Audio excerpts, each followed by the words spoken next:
Steve, in the end, it's an ugly scoreline from a Newcastle point of view. What will you and your players take from that performance? Well, none of us like to be on the back end of a result like that, but we got a bonus point. We weren't really competitive enough. We were second best at virtually everything today, but we're coming across the good sides, the top four sides, who all have something to play for in the playoffs, the jeopardy that they're involved with. So, we stuck at it in areas, but we were beaten by a completely better team. Did our heads go down? Possibly in the last 10-15 minutes, but that's understandable after, the seasons that we've had of not being able to perform at the highest level. So we got a bonus point. It's some mark of respect that we asked them to get that, or get a losing bonus point. We were miles away from that, obviously. But yeah, we'll go down and get ourselves prepared for Gloucester.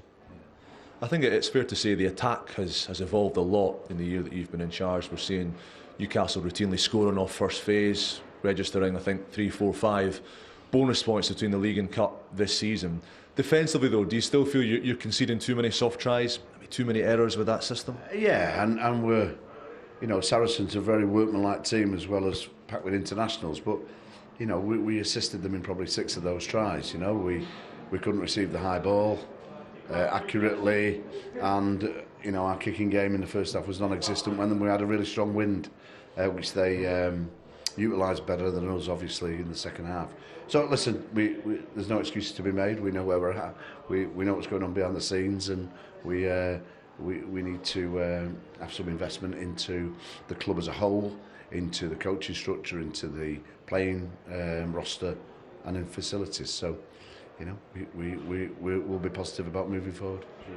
Moving forwards in the short term, 6-day turnarounds, some bumps and bruises. How are the squad looking ahead of your final game at home against Gloucester on Friday night? Yeah, to be fair, Jamie, we didn't get any knocks and bruises out there. We got lads off. I think there's a hamstring in the warm-up with one of the centres, and then Max Clark tightened up when he was making a last-ditch attempt to tackle. So we'll see how they come through, but we'll field the team. Just finally, last chance for the home fans to come and roar you on at Kingston Park against the Gloucester team, who, like Saracens, chasing hard for a playoff position.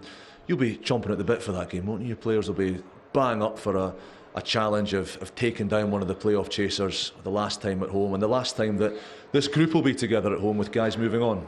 Yeah, and I think big night for people like Callum Chick, Jamie Lebamere, who've been there man and boy.